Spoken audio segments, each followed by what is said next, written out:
Hello friends माइनी किचेनলৈ আপোনালোকক সকলোকে স্বাগতম জনাইছো। আজি বনাবলৈ লৈছো ফলা মগুৰ এটা পকৰি ৰেচিপি। পকৰি বনাবৰ কাৰণে 3 বাটি মুগৰ দাইল লৈছো। এইটো বাকলি থকা মুগৰ দাইল লৈছো আৰু এটা বাকলি নথকা হালধীয়া মুগৰ দাইল আহে হেতু ললেও হ'ব। স্ক্ৰিনত দাইলৰ ফটোখন দি দিছো। এই দাইল বিধক আমি ধোৱা মুগ বুলি কওঁ।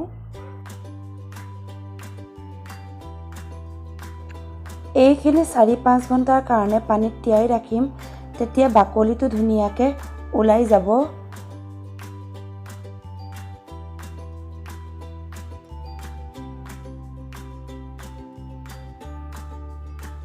পাঁচ ঘণ্টাৰ পাছত দেখিছেনে দাইলখিনি পুৰা কোমল হৈ গৈছে।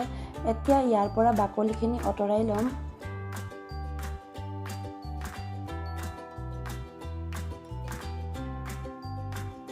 পকৰিত দিয়াকে মই পিঁয়াজ কেইটামান বেছিকৈ লৈছোঁ। আপোনালোকৰ নিজৰ কথা, পিঁয়াজ কমকৈ দিয়ে নে বেছিকৈ দিয়ে।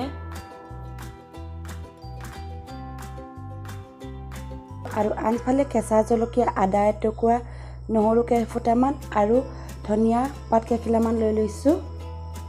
দাইলখিনি হিচাপতহে মই বস্তুখিনি অলপ বেছিকৈ লৈছোঁ। আপোনালোকে যদি কমকৈ বনায় পকৰি তেতিয়াহ'লে বস্তুখিনিও অলপ কমকৈ ল'ব।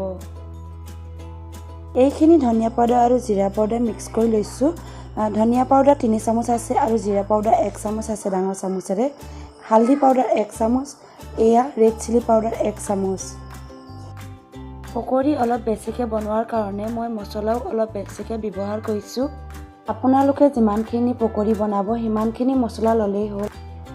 আদা, নহৰু, জলকীয়াখিনি মই মিক্সিত পিচি ল'ম। একেবাৰে পেষ্টটো মিহি নকৰোঁ, অলপ অলপ গোটা গোটাকৈ থাকিবলৈ দিম। এয়া দেখিছেনে একেবাৰে মিহিকৈ পেলোৱা নাই, এনেকৈ ৰাখিলেই হ'ব।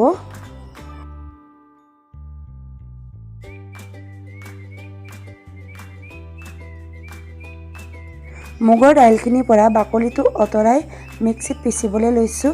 একেবাৰে মিহিকৈ এইখিনিও নল'ব, অকণমান গোটা গোটাকৈ থাকিবলৈ দিব।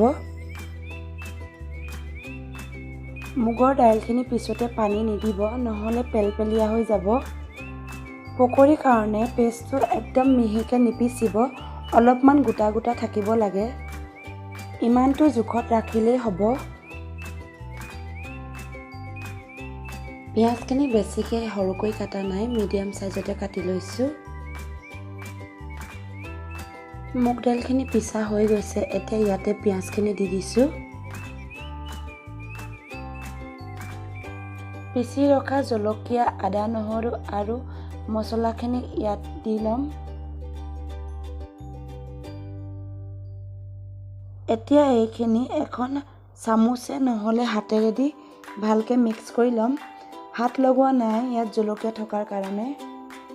সোৱাদ অনুসৰি নিমখ দিছোঁ। এতিয়া ইয়াত ধনিয়া পাত কেইখিলামান দি দিছোঁ। আপোনালোকৰ ওচৰত যদি ধনিয়া পাত বেছিকৈ থাকে তেতিয়াহ'লে বেছিকৈ দিব। মোৰ ওচৰত কম থকাৰ কাৰণে মই কমকৈ দি দিছোঁ। কেৰাহী এখনত 4-5 কাপমানৰ জোখা ৰিফাইন তেল গৰম হ'বলৈ দিছোঁ। তেলখিনি গৰম হৈ গৈছে। এতিয়া এখন চামুচৰ সহায়ত নহ'লে হাতেৰে দি অলপ অলপকৈ পকৰিখিনি তেলত দি যাব। গেছৰ ফ্লেমটো মিডিয়াম ফ্লেমতে ৰাখিব।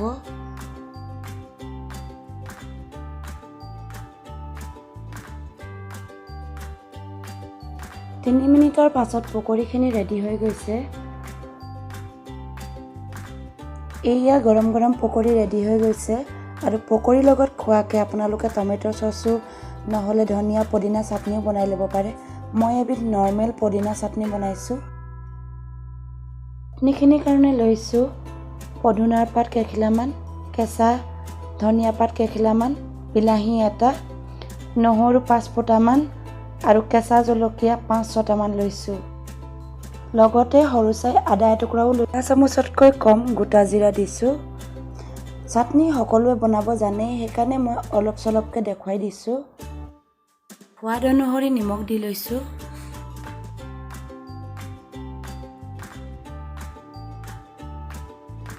এয়া পকৰি আৰু চাটনি ৰেডি হৈ গৈছে। যিসকলে মুগৰ দাইলৰ পকৰি বনাই খোৱা নাই, আশা কৰোঁ এনেদৰে বনাই খাব। পকৰিকেইটা খাবলৈ সঁচাকৈ বহুত ধুনীয়া হৈছিলে।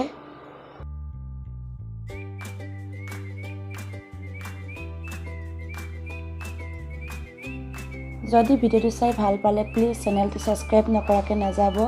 লগতে লাইক কৰিব, কমেণ্ট কৰি জনাব ৰেচিপিটো কেনে পালে আৰু চেনেলটো শ্বেয়াৰ কৰিবলৈ নাপাহৰিব। পুনৰ এটা অন্য ভিডিঅ'তে আপোনালোকক লগ পাম।